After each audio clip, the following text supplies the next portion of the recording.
ಸರ್ಕಾರ ಅಂತ ಅಂದ್ರೆ ಒಬ್ಬ ವ್ಯಕ್ತಿನ ಅಥವಾ 140 ಕೋಟಿ ಜನರ ರೇಷನ್ ಬ್ಯಾಗ್ನಿಂದ ಹಿಡಿದು ಲಸಿಕೆ ಸರ್ಟಿಫಿಕೇಟ್ ವರೆಗೆ ಮೋದಿ ಅವ್ರ ಫೋಟೋ ಯಾಕೆ ಬೇಕು? ಜನರ ತೆರಿಗೆ ಹಣ ಜನರಿಗೆ ವಾಪಸ್ ಕೊಡೋದಕ್ಕೆ ಪ್ರಧಾನಿಯವ್ರ ಕೃಪೆ ಬೇಕಾ? ದೇಶದ ಸೇನೆ ಮತ್ತೆ ವಿಜ್ಞಾನಿಗಳ ಸಾಧನೆಗಳಲ್ಲೂ ಕೂಡ ಈ ರಾಜಕೀಯ ಪ್ರಚಾರ ಹುಡುಕೋದು ಎಷ್ಟು ಮಟ್ಟಿಗೆ ಸರಿ? ನಮ್ಮ ಹಣದಲ್ಲಿ ನಮಗೆ ಜಾಹೀರಾತನ್ನ ತೋರಿಸುವಂತಹ ಈ ಒಂದು ವ್ಯವಸ್ಥೆ ಪ್ರಜಾಪ್ರಭುತ್ವನ ಅಥವಾ ವ್ಯಕ್ತಿ ಆರಾಧನೆನ? ಸ್ಕೂಲ್ ಬ್ಯಾಗ್ ಮತ್ತೆ ಸೆಲ್ಫಿ ಬೂತ್ಗಳಿಗೆ ಖರ್ಚು ಮಾಡುವಂತ ಈ ಕೋಟಿ ಹಣ ಶಿಕ್ಷಣಕ್ಕೆ ಯಾಕೆ ಬಳಕೆ ಆಗಬಾರ್ದು?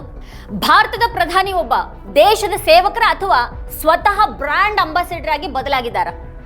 ಈ ಬಗ್ಗೆ ಒಂದು ವಿವರವಾದ ವಿಶ್ಲೇಷಣೆಯನ್ನು ವೀಕ್ಷಿಸೋದಕ್ಕೆ ಕೆಳಗಿನ ಲಿಂಕ್ ಅನ್ನ ಕ್ಲಿಕ್ ಮಾಡಿ. ನೀವಿನ್ನೂ ವಾರ್ತಾಭಾರತಿ ಚಾನಲ್ ಅನ್ನ ಸಬ್ಸ್ಕ್ರೈಬ್ ಮಾಡಿಲ್ಲ ಅನ್ನೋದಾದ್ರೆ ಈ ಕೂಡಲೇ ಸಬ್ಸ್ಕ್ರೈಬ್ ಮಾಡಿ, ಹಾಗೆ ಪಕ್ಕದಲ್ಲಿರುವಂತಹ ಬೆಲ್ ಐಕಾನ್ ಅನ್ನು ಪ್ರೆಸ್ ಮಾಡಿಬಿಡಿ. ಮತ್ತೆ ನಮ್ಮ ಎಲ್ಲ ವಿಡಿಯೋಗಳನ್ನ ಮಿಸ್ ಮಾಡದೇ ಕೊನೆವರೆಗೂ ನೋಡಿ. ಅದ್ರ ಕುರಿತಾಗಿ ನಿಮ್ಗೇನು ಅಭಿಪ್ರಾಯಗಳಿದೆ ಅದನ್ನ ವಿಡಿಯೋ ಕೆಳಗಡೆ ಕಮೆಂಟ್ ಮಾಡಿ. ಮತ್ತೆ ನಿಮ್ಗೆ ಇಷ್ಟವಾದಂತಹ ವಿಡಿಯೋಗಳ ಲಿಂಕ್ ಅನ್ನ ನಿಮ್ಮೆಲ್ಲ ಬಂಧು ಮಿತ್ರರಿಗೆ ವಾಟ್ಸ್ಆಪ್ ಮಾಡಿ. Thank you.